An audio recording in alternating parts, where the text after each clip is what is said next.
(2020년 11월 11일) GMC 선교방송 7번째 시간입니다.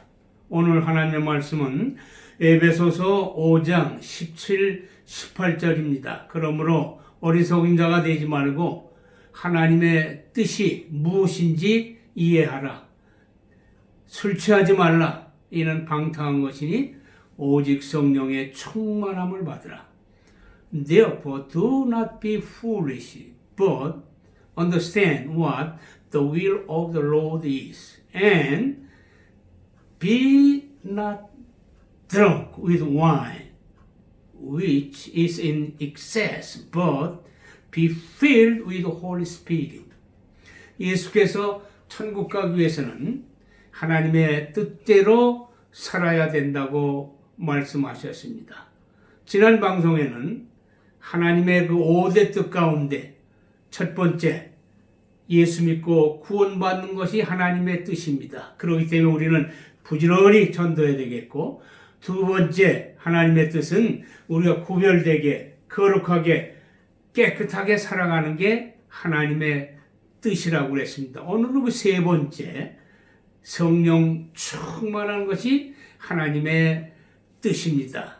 흔히 오늘 많은 크리스천들이 성령 충만하면은 뭐 귀신을 쫓아내고 또 병자를 고치고 또 이렇게 놀라운 일, 즉 기적 같은 일을 행하는 것으로만 생각하는데, 그러나 그것은 성령의 주요 임무가 아닌 것을 우리가 잘 깨달아야 됩니다. 그렇기 때문에 우리는 이 성령에 대해서 잘 배우고 확실히 깨달아야 됩니다. 특히 제가 전하는 이 메시지는 실상 그 설교가 아닙니다. 설교는 여러분들 그 교회 목사님으로부터 은혜를 많이 받으시고, 저는 선교 현장에서 아시아의 그 많은 지도자들을 훈련시켰던 그런 그 내용들을 여러분들에게 전하는, 구체적으로 말하면은 그 강론과 같은 것이죠. 사도행전 19장 8절에 바울이 3차 선교 여행 에베소에 와가지고 그 회당에서 3개월 동안 그 강론했다고 그랬습니다. 그래서 이 강론이라고 하는 것은 영어로 말하면은 이제 무엇보다도 그 disputing 또는 reasoning, 다시 말해서 강론은 내가 그 나의 생각이나 나의 의견을 내놓고 그 변론하는 것. 그리고 또 다른 영어로는 이제 그 persuading 또는 그 conceiving, 다시 말해서 잘 가르치고 설명해서 그 납득할 수 있도록 잘 이끌어가는 이러한 것을 그 말합니다. 그렇기 때문에 실상 이 강론을 한다고 하는 것은 그렇게 쉬운 일이 아닌 것 같아요. 보통 아무래도 강론을 하려면은 아마 책 한 권 이상은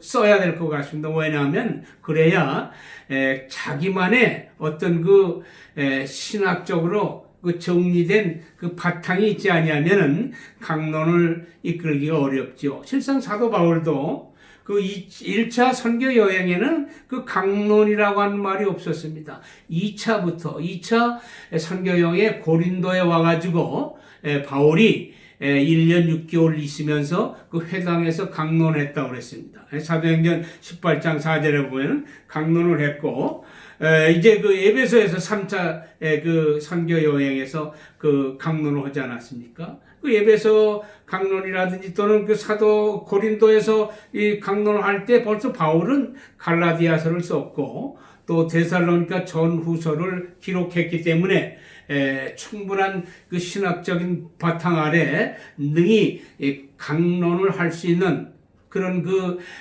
준비가 돼 있었죠. 그렇기 때문에 오늘 제가 이렇게 이 선교 방송을 통해서 여러분들에게 그 전하는 것은 어떤 설교가 아니고 그야말로 현장에서 제가 지도자들을 제자 훈련시켰던 그러한 그 내용을 요약해서 여러분들에 전하는 것입니다. 그렇기 때문에 아마 어떻게 보면은 지난 6회부터는 GMC 이 선교 제자 훈련이 방송 제자 훈련이 시작되는 것과 마찬가지죠. 그렇기 때문에 끝까지 여러분들이 이 참여를 해서 이 방송 제자 훈련을 통해서 여러분들이 더 말씀으로 정리하고 무장하는 그러한 계기가 되시기를 바랍니다. 자, 그럼 오늘 우리가 이 성령에 대한 것을 좀 더 이제 구체적으로 알아보기로 하겠습니다. 자, 그럼 먼저 이 성령이 무엇이냐? 성령이란 무엇이냐? 물론 성령은 삼위일체 되시는 삼위일체 중에 한 분인 성령 하나님을 말하기도 하죠. 또 성경에 보면은 이 성령은 하나님의 영이라도 하고 또 그리스도의 영이라고도 하고 또 뭡니까? 진리의 영이라고 또 말합니다. 또 원어상으로 보면 원래 이 성령은 구약에 보면 사사기 6장 34절에 보면 기드온이 하나님의 신이 임해서 당시에 블레셋을 전투에서 승리하지 않았습니까? 그때 성령 그것은 다시 말해서 구약으로 말하면 루아크라고 하는 히브리 말인데 이 루아크라고 하는 것은 다시 말해서 우리가 바람이라든지 또는 숨 이런 것을 의미합니다. 또 신약에서의 이 헬라어로서 이 성령은 요한복음 3장 5절에 보면 내가 물과 성령으로 거듭나야만이 천국 갈 수 있다고 할 때 그때 성령은 다시 말해서 푸뉴마라고 하는 것입니다.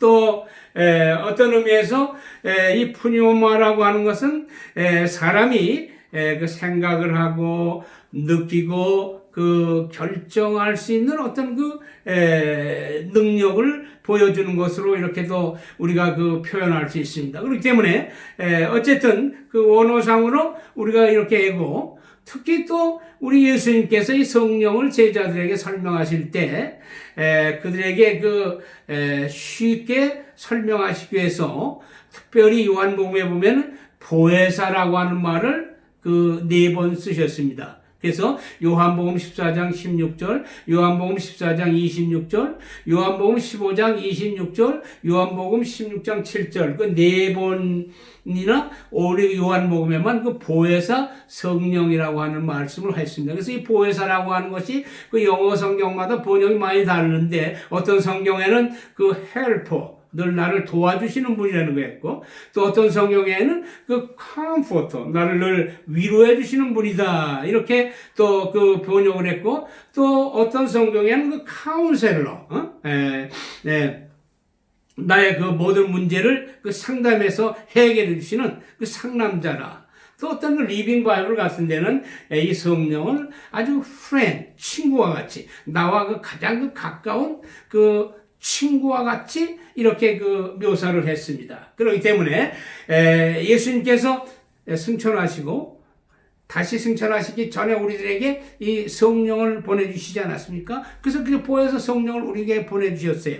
그렇기 때문에 물론 지금 예수님은 승천하셔서 부활 승천하셔서 천국에서 우리를 위해서 지금도 기도하고 계시지만은 지금 이 시대는 성령이 주도권을 잡고 움직이는 그러한 시대인 것입니다. 그렇기 때문에 오늘 우리는 이 성령에 대한 이러한 사실을 성령에 대한 지식을 잘 말씀으로 정리를 해야 됩니다. 또한 이 보혜사라고 하는 것은 원래 헬라 말로 파라크레토스라는 이러한 말을 했어요. 이 단어를 썼는데 이건 법정 용어로서 죄수를 변호해주는 변호사와 같은 그러한 말씀의 의미예요. 제가 1979년 미국에 갔는데, 이제 1979년 가을부터는 미국의 남쪽에서 한 20년간 사역했어요. 그래서 그때 빌락시라고 하는 걸프 코스트 해안에 있는 그 도시 있는데 거기서 아마 1980, 한 5, 6년경 됐죠.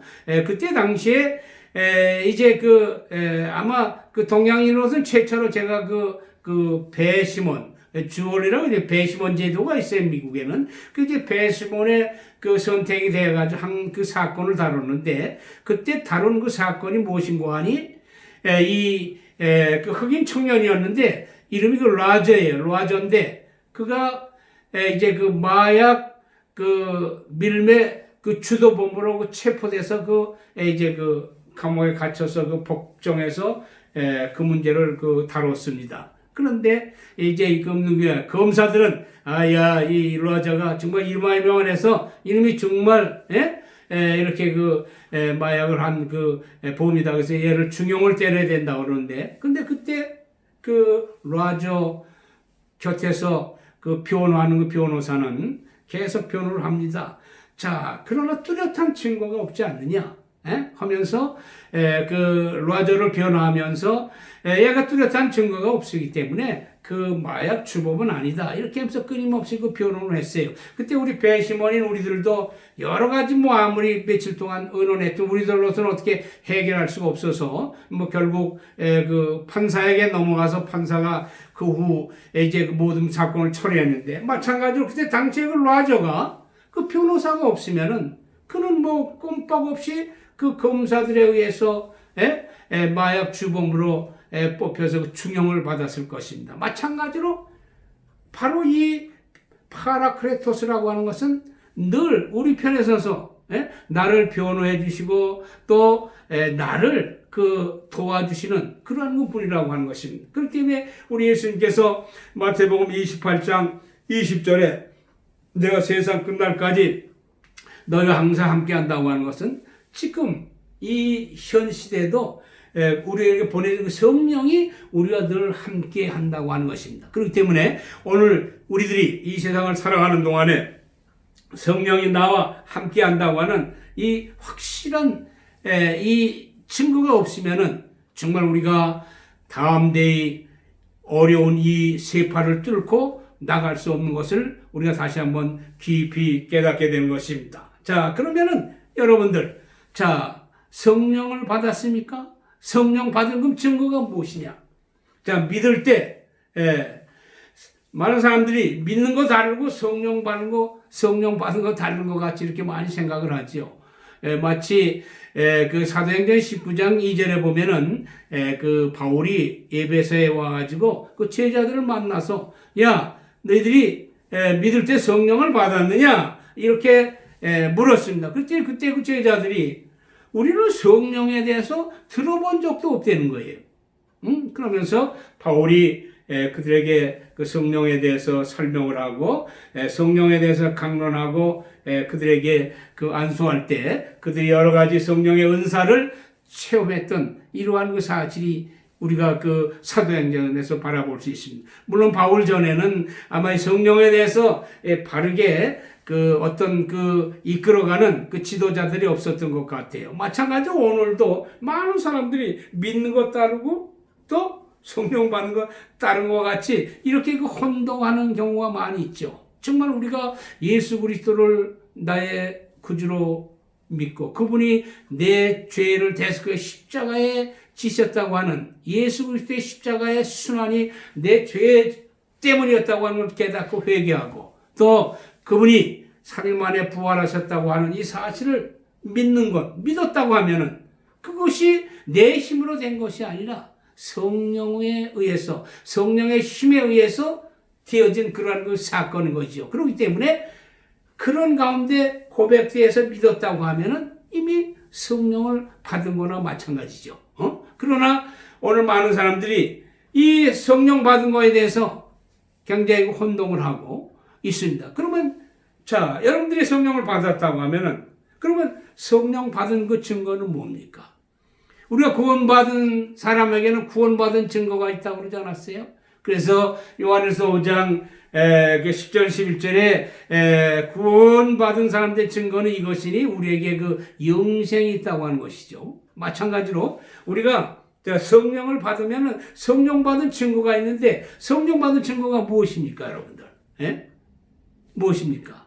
로마서 8장 16절에 보면은 가장 중요한 것은 과연 내가 하나님의 자녀인 것을 성령께서 증거해 준다고 하는 것입니다. 예? 그렇기 때문에 우리가 구원을 받았고 하나님의 자녀가 됐고 회개하고 또 십자가 죽음을 믿고 예수 그리스도의 부활을 믿고 믿었다고 하면은 이제 우리가 하나님의 자녀가 되지 않았어요?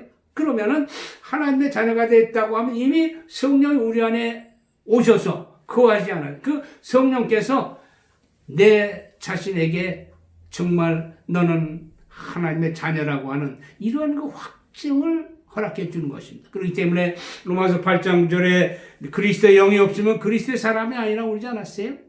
더 나가서 고린도전서 후서 13장 5절에 보면은 참 그 너희 안에 예수가 너희 안에 성령이 없다고 하면은 성령이 있지 않느냐 그걸 모른다고 하면 너는 버린 자와 같다고 하지 않았습니까? 그렇기 때문에 오늘 우리는 이 성령의 이러한 그 사역과 역사에 대해서 그 바른 인식을 갖고 나가야 돼요. 그렇기 때문에 성령이 분명히 성령 받은 증거는 내가 하나님의 자녀라고 하는 확증을 갖는 거예요. 그렇기 때문에 뭐 어떤 역사를 통해서 나중에 이제 제가 좀 더 구체적으로 성령의 그 사역 뭐 또 이런 것을 좀 나중에 좀 말씀드리겠지만 어쨌든 어떤 경우에든지 여러분들이 정말 구원받았다면 나는 이제 하나님의 자녀라고 하는 뭐 확실히 믿어지는 그 믿음이 있든지 뚜렷한 그러한 그 증거가 확실히 우리에게 있어지게 될 때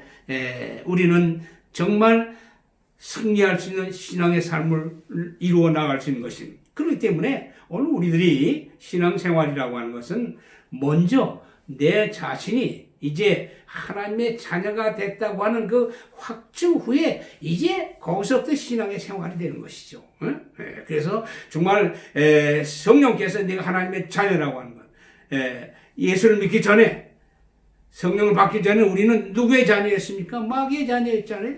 이 요한복음 8장 44절에 보면 너는 너희 아비 그 마귀에서 속했다고 그러잖아요. 우리 정말 그 마귀의 자녀는 그런 입장이었지만 그러나 우리가 은혜를 받고 성령을 받아 이제는 우리 하나님의 자녀가 됐어요. 그야말로 신분에 대해 변한 것입니다. 그러니 마귀의 자녀가 하나님의 자녀가 됐어요. 그렇기 때문에 우리는 다른 무엇보다도 이 구원받았다고 하는 성령으로 내가 하나님의 자녀라고 하는 인침을 받았다고 하는 이것 이상 더 기쁜 게 어디 있습니까? 그렇기 때문에 그런 그 기쁨, 하나님의 자녀가 된 그 후에는 하나님께서 주시는 여러 가지 축복과 은혜가 뭐 성경에 많이 기록이 되지 않았습니까? 그렇기 때문에 가장 근본적인 것은 정말 내가 하나님의 자녀라고 하는 것. 그래서 성령께서 하는 증거는 뭐 은사를 해서 누구 방언을 했다 뭐 예언을 했다 그런 것 이전에 먼저 우리 자신이 내가 하나님의 자녀라고 하는 이런 그 확증 내 안에 있는 성령이 이렇게 너는 하나님의 자녀라고 하는 이 확증을 인쳐 주신다고 하는 것입니다. 자, 그러면 성령이 충만했다고 하는 것은 무엇입니까? 성령 받은 거와 성령 충만한 것에 대한 문제도 또 여러 가지 일어나는 것이죠. 마치 물통에 물이 꽉 찬 것을 말하고 또 이제 먼 길을 가는데 그 자동차에 그 가스가 풀 탱크가 될 때, 없을 때 달랑달랑할 때 그 차이를 우리가 많이 바라볼 수 있지 않겠습니까? 그렇기 때문에 이 성령 충만에 대한 것도 오늘날 우리가 여러 가지 그 혼동을 일으키는 일들이 많이 있습니다. 특별히 그 펀더멘털 그룹들은 그들이 이 성령 충만의 역사, 성령 충만해서 그 기적과 뭐 병자가 일어나고 기적이 일어나고 이런 그 사건들을 믿지를 않아요. 그때 당시에 예수님 당시에 바울 당시에 그때 당시에 있었던 사건이라고 이렇게 그들은 그 믿고 강조하고 있습니다. 그도 그럴 것이 그 성령 충만의 모든 역사가 성경에 보면은 거의가 다 그 과거 수동형으로 됐어요.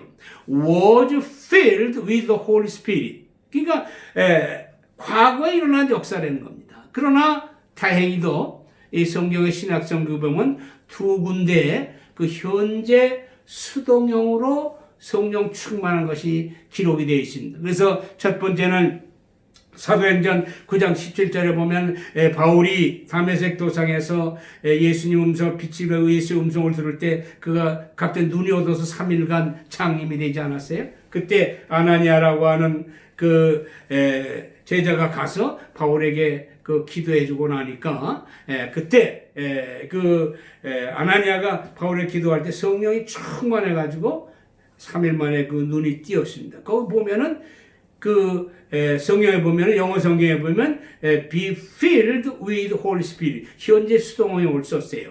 또 오늘 에베소서 5장 18절에 보면은 역시 be filled with the Holy Spirit 현재 수동형을 썼습니다. 그러나 다른 곳은 거의가 다 그 과거 수동형을 썼기 때문에 이 오늘 환다멘탈의 그 주장도 우리가 뭐 전혀 부정할 수는 없지만 그러나 그들 나름대로 일리는 있는 거죠. 그러나 분명히 현재 수동형을 썼다고 하는 것은 먼저 무엇보다도 이 성령의 충만이라고 하는 것은 어떤 인간의 수단과 방법에 의해서 되는 게 아니고 오로지 그 주체자는 성령이시래게 성령께서 주셔야만이 받는 게 그것이 그 주체자는 바로 성령이라는 것이고 또 현재 수동형이라고 하는 것은 계속 반복될 수 있다는 것이에요.